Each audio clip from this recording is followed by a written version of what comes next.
The regular season is over. The Boston Celtics are a 61-win team. I'll tell you why. Payton Pritchard has locked up the Sixth Man of the Year award, and we'll get into the shots Jaylen Brown got into his problematic right knee right now on the Locked On Celtics podcast. Yup. Beantown, be ever ready. Recognize the city of champs. Back to back, if I say it, it's stamp. Locked on number 19, the best one, the next one. Juice loose in your pool now for the next run. It's the C's, who else could it be? What they gon' say now? Screaming like JT, Karalis, recap the madness. Every game, every practice. Best daily pod, no cap like Brad Beckett. Clutch like Drew to KP, tap in daily. Prime time, dapping D White on the sideline. Rain and Jace, how it started, raising banners, how we finished. Locked on Celtics pod, home of the winners. Welcome back to the Locked On Celtics podcast, right here on the Locked On Podcast Network, where it is your team every day. And I got you covered Monday through Friday. And now that the playoffs are here almost, I will get bonus podcasts whenever the Celtics play. Whenever I get an opportunity to give you something, I'm going to have you covered with more Celtics coverage than anybody else. It's all free. It's all available on whatever podcasting app you like to use. It's also on YouTube. Watch me on YouTube. Get into the comment section. Let me know what you're thinking. I'm John Karalis. I've been covering the Celtics for about 20 years now. Doing it now as a beat writer for Boston Sports Journal. And I'm here at TD Garden. This is a new location, first-time location for me. I'm out in the concourse. This is legit. This is not a green screen. This is like outside. I'm like knocking on the window. That's like out there. There are people who are getting into some venue down there. I don't think they understand what's going on up here. But I'm here giving you these podcasts. Today's show is brought to you by FanDuel. Right now, new customers get $250 in bonus bets if your first $5 let's be positive, when your first $5 bet wins. All right, the season is over. The Celtics sweep the Charlotte Hornets. It was nice to see Charles Lee and Blaine Miller, Jermaine Buckner. Good to see Kemba Walker and Grant Williams. So first off, right off the bat, I just want to be like, thank you to those guys, because everybody was so cool to see, and it was great to have these conversations and see them again.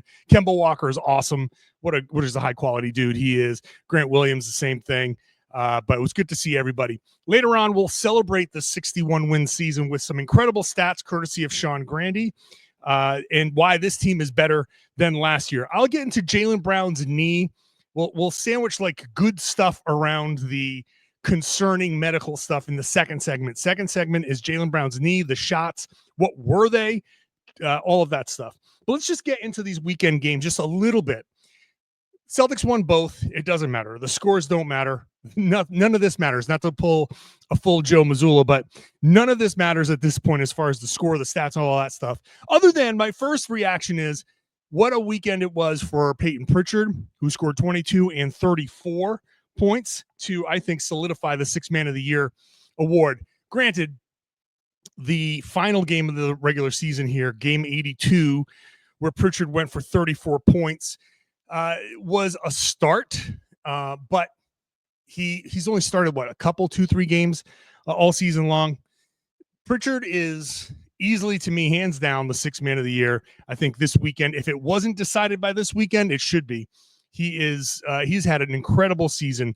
What a season, for Pritchard, who ends up second with the in total 3-pointers in a single season for the Celtics. It went Derek White, Payton Pritchard, Jayson Tatum, all three past Isaiah Thomas in these final days. And Pritchard is just an absolute lock for Sixth Man of the Year. He played great. Couldn't miss a shot on Friday night practically, and he only missed 2. He was similarly effective in this final game, which was mostly G Leaguers, right? It was an opportunity for a lot of these other guys to play. Pritchard played, Hauser played, Luke Cornett played. They all played great. They all played like you would expect 3 regulars on a playoff team to play in those situations. But my big takeaway is Pritchard was awesome, and he should be the Sixth Man of the Year. I asked him about it after the game, and he says, I feel like I've done enough to put my name in that mix. But If I get it, I get it. If I don't, I don't. And I was like, hey, buddy, can you campaign a little bit for it? And he's like, nah, don't need to. And I'm going to use the word trick, but it's not what I was trying to do. But there's no tricking Payton Pritchard into like being like bragging or anything like that, or trying to sell himself. He understands it. He gets it. You're either going to get it or you're not going to get it. And I think he's going to get it. The other big thing from this weekend was JD Davison being signed to a standard NBA contract. It's a nice little reward for him. The guarantees, second year is not guaranteed. We'll see about the first year. I think it's a minimum deal. So first of all, congratulations to him. It feels like a little bit of insurance for Davison, who over the weekend has, showed a little bit more, I think, steady play. I'm still not sure. And I said it on the last podcast last week, one of the last podcasts last week, that I'm not 100% sold on JD Davison, but he has worked incredibly hard. He has done everything that's been asked of him. Do I think he is a regular on a team that's contending for a championship? I do not. But I know one thing: he will work. If he gets this opportunity, and if the coaches believe in him, he will put in the work. He will put in the effort. And the plays that I saw over the past couple of games give me at least enough of a feeling like I'm not going to sit there and pretend that 2 games against Charlotte are going to change my mind about JD Davison, because I want to see what he does against OKC and Cleveland and hopefully, again, no disrespect to JD Davison, hopefully I don't have to see that in the playoffs. Hopefully we don't see that until next year. Because if JD Davison is getting time in the playoffs, something has gone either very, very right in its garbage time, or very, very wrong in its garbage time, or there are injuries. And by the time you get to Davison on the depth chart, that's a problem. But next season, he'll have his opportunity. He's under contract.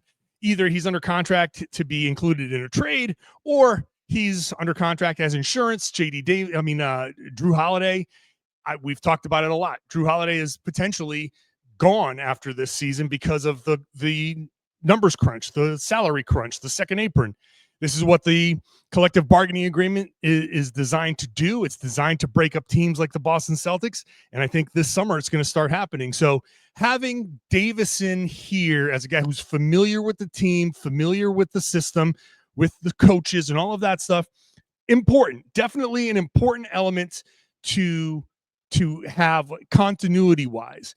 And if he has matured as a player and next year proves me wrong, I will be the first person on this podcast to be like, I was wrong about JD Davison.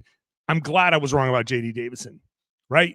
That's where I want to be next year. I have no problem being wrong on that end.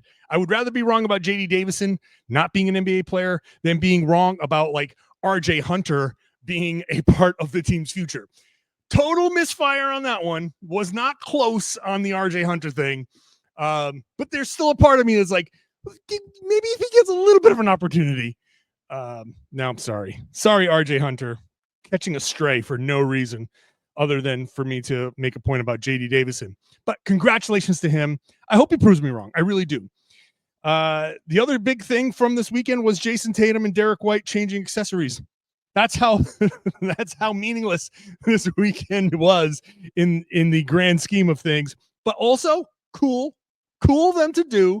I think that if Derek White really wanted to commit to the bit, went out there, single sleeve tights, the one-legged tights. He had the armband on. He did the 3-point kiss. But what he didn't do is get the wave off tech. If Derek White really wanted to commit to the bit, he would have waved off a ref. He would have gotten a tech, and then he could have at least satisfied 2 things. Jayson Tatum said he needed Derek White needed a tech to get some street cred. He would have gotten that, and he would have made fun of Jayson Tatum at the same time as getting his street cred. What a perfect joke that completely went over Derek White's head. So that's my take from the weekend games. Now we're waiting Tuesday night, Orlando or Atlanta. Winner of that game, Orlando and Atlanta. Celtics take on them in the first round of the playoffs that starts next weekend. Not sure what day that will start, but next weekend, Celtics will play either Orlando and Atlanta. Before we celebrate the 61 wins and get to some of those stats, we got to get into Jaylen Brown, who got pain relieving, injury recovery inducing shots. I'll try my best to explain what that was when I come back.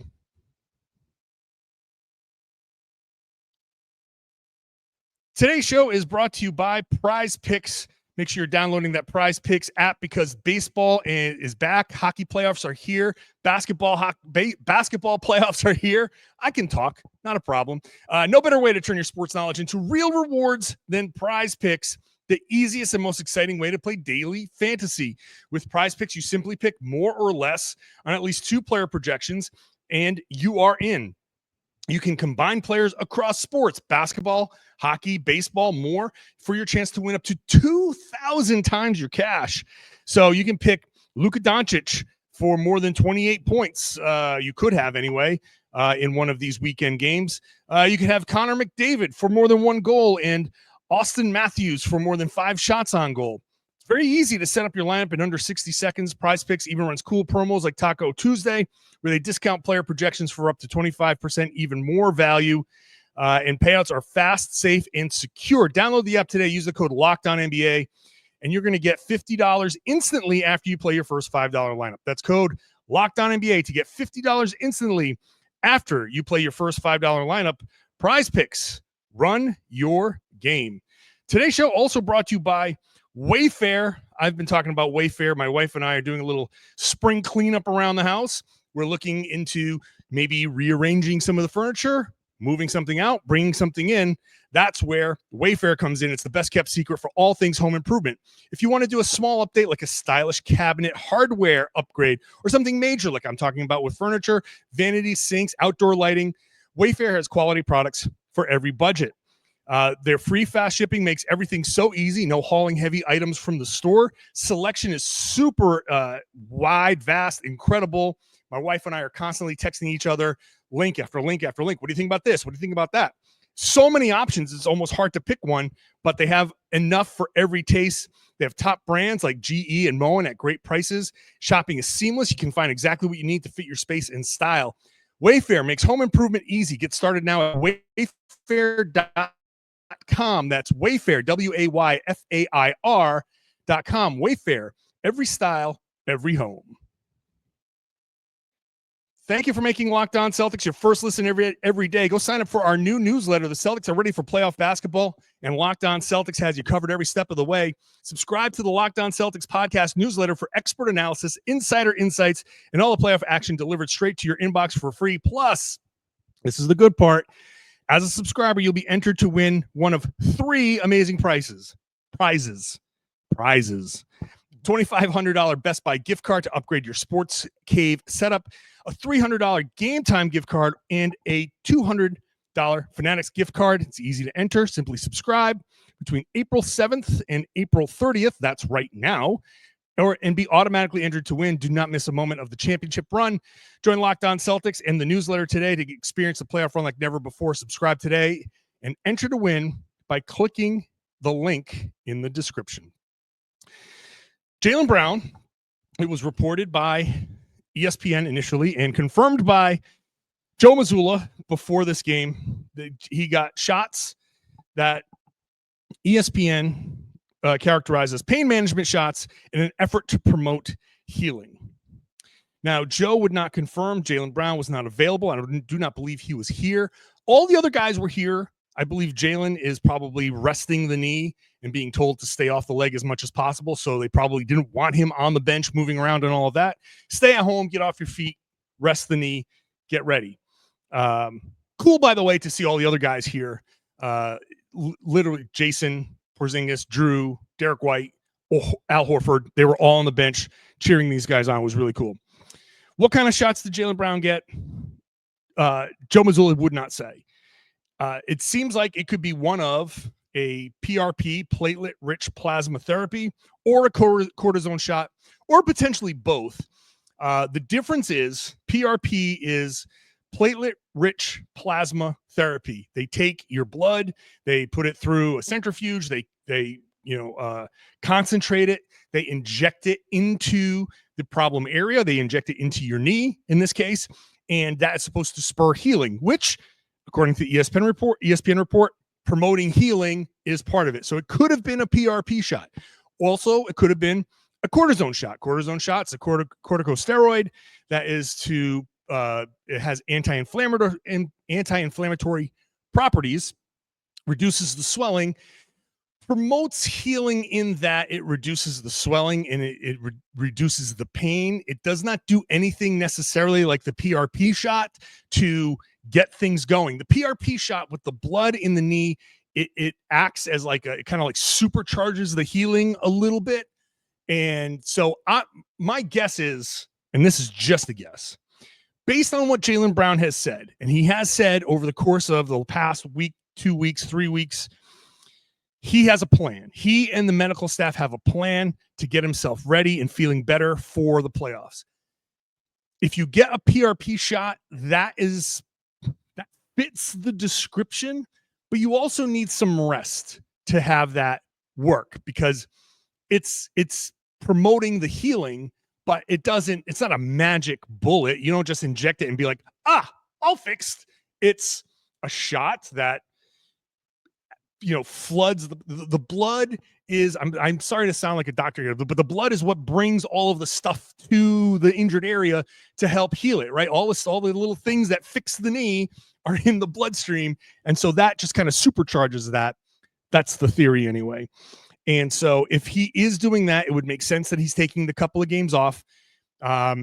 Maybe the plan was to do it after the season and give him this week off to rest and get himself ready. But knowing that none of the all NBA stories, all of the New York Times, Ringer, all of the people who have potentially votes putting their postseason award pieces together, none of them included Jaylen Brown. I think that was like a little message to Jaylen, like, that's how I'm assuming that, hey, buddy, you're not going to make it. Sorry. This is not going to be an all NBA season for you. No matter who gets knocked off and who didn't qualify, this is not going to be an all NBA season. Not that it wasn't a good season. It's just not an all NBA season. So once that became clear, just take the shots, take these 2 games off, take this week off if you need to, and come back. Do you need to take more time? No one's going to have an issue if you take some time in the opening round series. Orlando, not scary. Tough, but, not scary. Atlanta, not scary. Even though that's his home city, not scary. So he can take some time off in either of those series. You look at Orlando, and not to jump ahead, but, they couldn't put up 100 points on the Celtics G Leaguers, and they had their whole team playing. So you feel good about where the Celtics are against Orlando. But anyway, Jaylen said he has a plan. It seems like that's the plan. This probably isn't a surprise. This is probably not something out of the ordinary. This is a thing that works. So just reading the tea leaves, my guess, PRP injection to promote the healing. You don't want to do cortisone too much because there's a limit. If you do too many cortisone shots, there's side effects that you don't want to deal with. So PRP, start the healing process, take whatever other anti-inflammatories. You save the cortisone shots for later, second round, third round, finals. You only have a limited number of those that you can do. So you want to space that out. All right. This is where Jaylen, I give Jaylen all the credit in the world for fighting through and trying to fight through and trying to figure out how to play. Okay. I'm not being critical of Jaylen. I do think he may have played a few games too many, but this is the part where he's going to try to figure it out.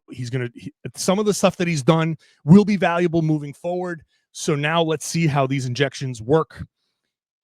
Got to wait and see.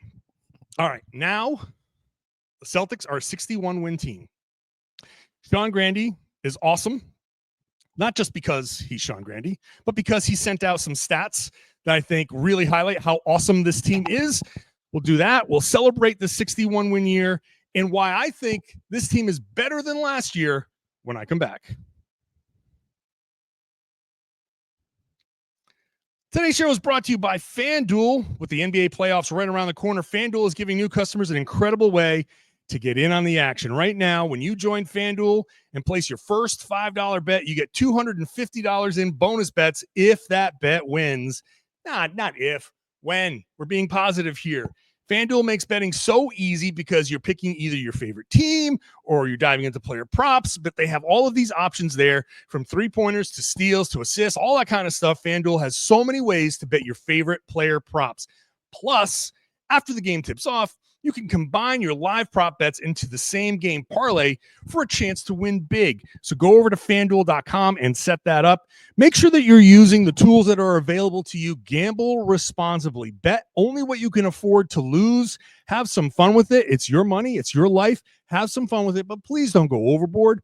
When you run out, if you happen to have a bad stretch, then you wait till you get paid again or whenever you have a couple extra bucks, and then you can dive back in. FanDuel will be there. They have the tools there. They want you to gamble responsibly. Don't miss out. Head over to FanDuel.com and claim your $250 in bonus bets today. Thanks for making Locked On Celtics your first listen every day. Every dayers here with me Monday through Friday. I love you so much. Thank you for being a part of this journey with me. I'm here to try to make your life, your Celtics life, more enjoyable. And I'm going to do that right now by celebrating a 61-win team. You think about this, 61 wins. There's only 3 wins off of last year's pace. Last year's 64-win team. Go back and think to last year's team. 64 wins. How many of those games were nail-biters close that could have gone either way? Right away, the game in Memphis pops up where Drew that went to take the layup or missed the dunk, right? He went in, he was going to dunk it. He was kind of caught between the layup and the dunk, and they came down and they missed the shot. And it was like, whew, that easily could have been a loss, right? How many of those games last year come down to 1 or 2 of those plays per game? How many of the games this year come down to 1 or 2 plays per game? Where you think, what was the game earlier where Drew had the, passed it out and had the turnover, and the Celtics ended up losing? We're like, why would you do that? Just go take the layup and whatever. So why is Drew Holiday in the middle of all of these, by the way? Anyway, so 61 wins compared to 64 wins, 3-game difference. That seriously is 2 plays per game in 3 different games. Last year and this year, that could have gone out either way.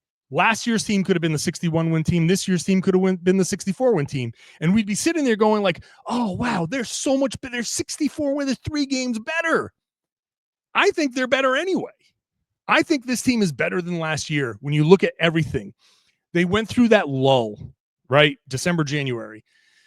Win one, lose one. Win one, lose one. Basically a, 55% win percentage through December and January. In February, March, April, post All-Star, the Celtics had the second highest winning percentage in the league. They were 2.5 games better than the Cleveland Cavaliers. So the Cavaliers are the top seed, but since the All-Star break, the Celtics have a 2.5 game lead on them. So the Celtics finished strong, while the Cleveland Cavaliers, I don't want to say they didn't finish strong, but the Celtics finished stronger. Actually, the Cavs kind of not struggle. They didn't have the best. They were kind of like, they tapered off a little bit. Tapered off is probably the most respectful way I can put it. Only the Thunder, who have just been dominant all season long, have a better record. Celtics, 61 wins, and Sean Grande, future Hall of Famer Sean Grande, had a number of stats that he tweeted out. If you're watching on YouTube, you can read them along on the screen, but I will read them off, as many of them as I can, because there's so many. Let's see. Their scoring margin of 9.11 points is the 5th best in franchise history. Their 1,457 three-pointers is the most in NBA history. Remember, they broke that record recently. They had 3 guys break the single-season record as well. They had 33 road wins, the second most in NBA history and the most in team history. They're 19-2 following a loss. That first win against the Hornets guaranteed that the Celtics would not have a single 3-game losing streak this season. And they only lost 2 games in a row twice. So for all of that struggle, yes, alternating wins and losses, but they didn't go on a big losing streak at all this year. Their 14-1 March was their fourth best month in franchise history. They had more 30-point leads than 15-point deficits. I mean, come on. Here's a good one, though.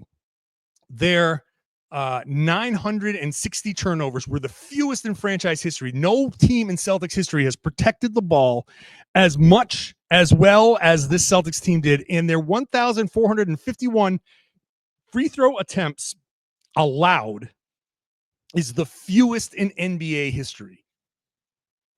That's incredible. They defended without fouling for the most part. I mean, you're always going to foul, but no team has defended without fouling quite like these Boston Celtics. So you're not giving the other team free points, as many free points. Fewest turnovers. Now, they had some big turnover games, right? We've talked about those a million times. But fewest turnovers, they're not giving away points. To beat the Boston Celtics, you have to come in here and beat the Boston Celtics. You got to do it through execution, making your shots, making sure that you are defending and rebounding. You got to do everything perfectly. And some of it is still, when you beat the Boston Celtics, still whether they make or miss. I think this team is better than last year because so many of these losses, even the OKC losses, that one at home, the Celtics had opportunities. They had good looks to beat the Thunder, and they didn't. But they could have with just simple exact same thing, make a normal amount of your shots. I'm not saying make an outlier amount of shots. I'm not saying any of that stuff. Any OKC fan, you just go to that game. Everything's exactly the same. Just hit your averages. Just hit a normal amount of shots. Celtics win that game. I'm not saying that they, I'm not trying to, I'm giving OKC all the respect in the world. I'm just saying the Celtics are better than last year, even in these losses. The execution by these Celtics is top notch, and they've gone through so many different iterations that they're prepared to play anyway. So double big. You got Porzingis and Horford. You can play Porzingis and Horford together. You can start Al Horford without Porzingis. That team plus minus is off the charts. You can start Porzingis without Horford. That since the early December, January, like the big negatives everybody was talking about, that has now swung positive. You have to have a lot of big positives to go from that big of a negative all the way up to a positive number. So play them both together. That's fine. Play Luke together. Play Luke with them. Play Luke without them. Whatever big you want to use. Jayson Tatum and Luke Cornett is one of the best pick and roll combinations in the league. You got a bunch of guys that can shoot, that force defenses to bend in ways that they don't normally bend. 61-win season. This 61-win season goes down as the 11th best in Celtics history, which, I mean, this team is almost 80 years old at this point. Oh, only 10 teams have had better seasons. This is an incredible team. Now, hopefully Jaylen's knee is healthy enough to make it through this playoff run. That'll help a lot. Hopefully Kristaps Porzingis does not suffer some sort of weird injury, which we know he's prone to do. But when we look back in this regular season, and I know there's going to be time here, and the first part of this week will be celebrating this regular season. Then Tuesday, we're going to watch and figure out, is it Orlando? Is it Atlanta? And then we're going to start looking forward. So we have this day and we have tomorrow to just put some of these questions aside, just appreciate one of the best teams in Celtics history. one of the best. And that follows one of the best teams in Celtics history. This is the first back-to-back 60-win seasons since the 08-09 group did it. So this group is right there with the Pierce, Garnett, Ray Allen group. They're right there. The numbers are similar. They're right there. So enjoy what you have. First of all, enjoy this season. Take a second, smell the roses, and bask in a very successful regular season, knowing that there's still 4 chapters, hopefully, to be written in a book, a championship book, and hopefully I get to do a second championship book. So if you want to read my other championship book, well, it still applies. Go ahead and buy it. It's called Built Different. But thank you so much for listening, for watching, all of that stuff. I really do appreciate you being an everyday or joining me every Monday through Friday. Again, bonus podcasts throughout the weekend to make sure you are covered for the Celtics playoff run. The real season starts now. So join me on that journey. I will be here for you with a free podcast throughout the playoffs and into the offseason. I'm here all the time. It's a Monday through Friday show plus bonus podcast. So subscribe wherever you get your podcasts. Watch the show on YouTube. Share your comments in the comment section there and let me know what you're thinking. And then share the podcast. Tell everybody they should be listening to and watching the Locked On Celtics podcast here on the Locked On Podcast Network. It's your team every day.